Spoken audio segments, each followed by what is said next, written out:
और उसको महाराज जी कह करके पुकार रहे हैं। 40 किलो का वजन नहीं है उसके अंदर। 40 किलो 4 झापट गाल पे लगते ही सारी शुद्धि बुद्धि गुम हो जाएगी उसकी, भूल जाएगा।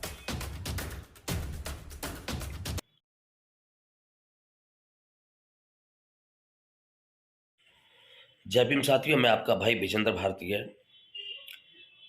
मध्य प्रदेश का एक साधु, एक कथावाचक, जिसकी जाति बनिया है, वैश्य समुदाय से वो आता है, लेकिन उसने धर्म का चोला ओढ़ करके इस देश की जनता को मूर्ख बनाने का काम किया हुआ है।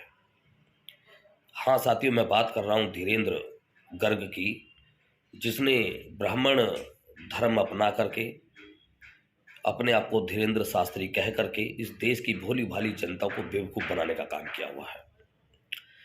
और उसके भीड़ का हिस्सा ज़्यादातर हमारा ही समाज बन रहा है। सबसे पहले तो मैं अपने समाज के लोगों को कहना चाहता हूँ, अपनाना है तो अपने महापुरुषों को अपनाइए, अपने संतों और गुरुओं को अपनाइए, जिन्होंने आपकी इस आज़ादी को दिलाने के लिए अपने प्राणों की बाली लगा दी, अपने परिवार को खो दिया, अपने सुख सुविधाओं को छोड़ दिया। और आप लोग ऐसे लोगों की भीड़ का हिस्सा बनते हैं जो आपके ही परिवारों के बीच में जाकर के आपके ही बहन भाइयों को, आपकी बेटियों को शर्मसार करने का काम करते हैं, अपमानित करने का काम करते हैं।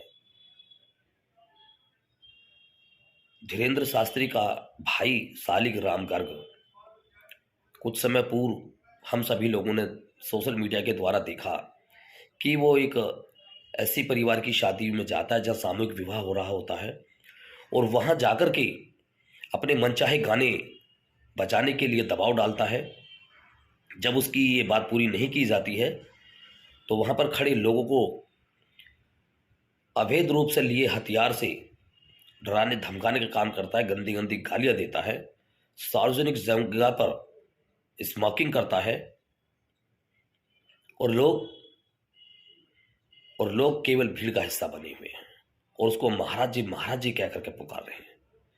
40 किलो का वजन नहीं है उसके अंदर।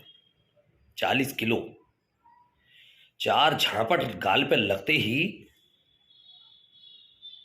सारी शुद्धि बुद्धि गुम हो जाएगी उसकी, भूल जाएगा।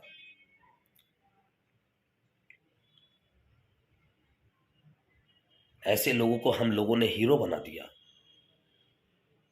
जिनमें चांटे लगनी चाहिए, जो अपमानित होने चाहिए, उनके द्वारा हम अपने आप को अपमानित कराने का काम कर रहे हैं।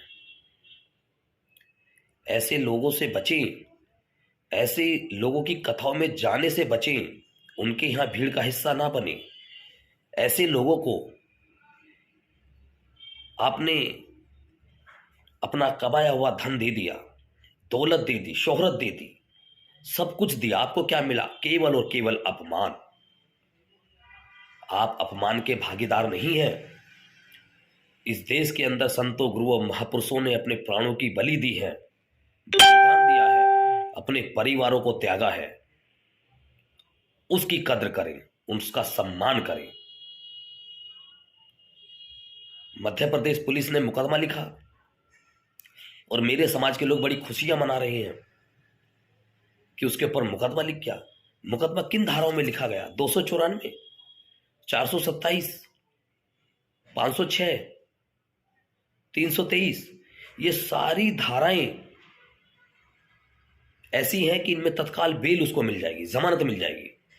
लेकिन जब वो सरेआम अपने हाथ में तमंचा लेकर के वहां लहरा रहा है, जान से मारने की धमकी दे रहा है, उस तमंचे का जिक्र इस एफआईआर में नहीं है। उसके ऊपर आर्म्स एक्ट के तहत धारा 25 में भी इस एफआईआर में लिखी जानी चाहिए थी, जिसमें तत्काल बेल उसको नहीं मिलती। तो मध्य प्रदेश की पुलिस ने शालिग्राम को बचाने का काम किया है, उसको साथ के साथ जमानत मिल जानी है। SC/ST एक्ट में कहीं कोई गिरफ्तारी नहीं है। CO रैंक का अधिकारी उसकी जांच करता है पहले, अगर वो साबित होता है तब जाकर के उसकी गिरफ्तारियां मिलती है। वहां SCO भी उनके हैं, CO भी उनके हैं, पुलिस उनकी है। अपनी ताकत को पहचाने, अपनी ताकत का हिस्सा बने। ऐसे लोगों को मुंहतोड़ जवाब दे। और धीरेंद्र शास्त्री के भाई को भी और धीरेंद्र शास्त्री को भी मैं कहना चाहता हूं, पाखंडी सुधर जाओ। समाज का बहुत बेवकूफ बना लिया आप लोगों ने। अब मेरा समाज थोड़ा सजग है, जाग रहा है। ऐसे लोग इसकी भीड़ का हिस्सा ना बने, यही मेरी आपसे गुजारिश है। जय